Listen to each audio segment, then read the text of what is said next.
It's something a lot of us dream about, right? Taking that passion project, that weekend hobby, and turning it into something real, a business. Well, today we're going to walk through that exact journey, from that first little spark of an idea all the way to taking action. So let me ask you this. Have you ever been in your garage, your kitchen, your studio, just totally lost in what you're doing, and that little voice pops into your head that says, hey, people might actually pay for this? That's the moment we're talking about today. That's the beginning of the whole adventure. And here's the thing, this isn't just some pipe dream. Experts like Philip Kim at Babson College back this up. Starting a business based on something you genuinely love gives you a secret weapon, grit. Because when things get tough, and trust me, they will, that passion is the fuel that keeps you from giving up. Okay, first things first. What does it really mean to be an entrepreneur? It's a word we throw around a lot, but it goes way deeper than just owning a shop or a website. It's a whole mindset. This is really the heart of it. An entrepreneur just sees the world a little differently. Where most people see a dead end or a problem, they see a puzzle to solve, an opportunity in disguise. It's all about having the courage to act on that vision that nobody else can see yet. And here's the proof that entrepreneurs come from absolutely everywhere. Take Anita Roddick. She saw a gap in the market for natural skincare and boom, the Body Shop was born. Or Earl Graves, who started Black Enterprise magazine to champion Black businesses. You've got Caterina Fake, who co-created Flickr, one of the first big photo-sharing sites. And then there's Jay-Z, who flipped his music career into a massive business empire because he wanted to call his own shots. Totally different fields, same core spirit. All right, let's get into the nitty-gritty of the entrepreneurial mindset. We're going to bust some of the biggest myths out there and look at what the research actually says makes these folks tick. Man, there are so many stereotypes, right? Like you have to be born with some special entrepreneur gene. Nope, it's all about what you learn through experience. Or that they're all just high-stakes gamblers. Not really, they're calculated risk takers.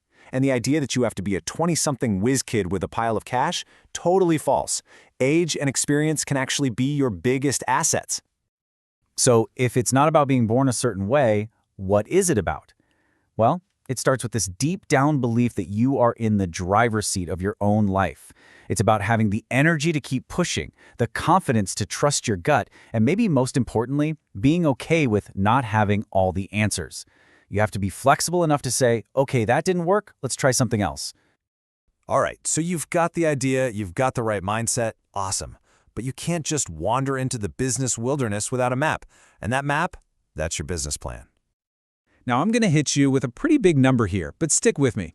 This is the failure rate for new businesses in their first 5 years. It's high, I know, but this number isn't here to scare you. It's here to show you why preparation is everything. So why that scary number? Well, the good news is, it's usually not some random bolt of lightning. It's often a mix of things you can actually control. Not having a clear plan, running out of cash, or just not keeping a close eye on the numbers. These are problems you can solve before they even start. And that is exactly where your business plan comes in. It's so much more than a boring document for a bank. It's your North Star. It's the playbook that forces you to think through every single detail from A to Z before you dive in. And I know business plan can sound super intimidating, but look, when you break it down, it's just a series of logical questions. You start with the big picture, then you zoom in. Who are your customers? Who's your competition? What are you selling? And how will people find out about it? How will you run the place? And of course, where's the money coming from? See? One step at a time. So, your plan is the map. Now, you need a vehicle to get you there, and of course, fuel in the tank. That means picking the right legal structure for your business and then figuring out how you're going to fund this thing. Now, how you structure your business is a huge deal. The simplest is a sole proprietorship, but the catch is you and the business are the same thing legally. A corporation puts a legal wall between your personal assets and the business, which is great protection.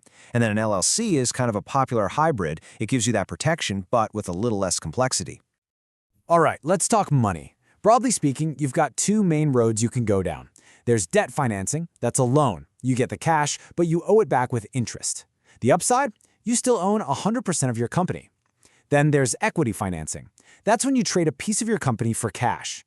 You don't have a loan to pay back, but you're giving up some of your ownership. So if you do go the equity route, where do you find these investors? Well, you have your venture capitalists. These are big firms that invest large amounts of money.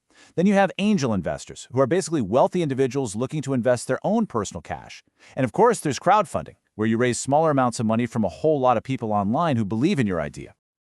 All right, we're in the home stretch. You're structured, you're funded, you're launched. But guess what? The real journey is just getting started. Let's look at the road ahead. You know, every new business kind of follows a life cycle. First, you've got the birth stage. This is the scrappy, all-hands-on-deck fight for survival. If you get through that, you hit the breakthrough stage. This is where things start to click, sales take off, and you're growing fast. And finally, you get to the maturity stage.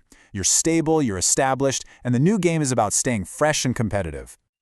So, when you boil it all down, what is this all about? It's not about being a daredevil.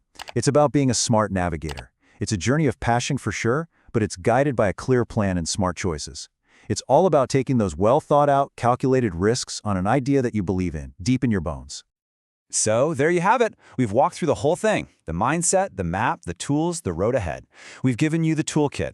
The only real question left is, what journey are you going to start?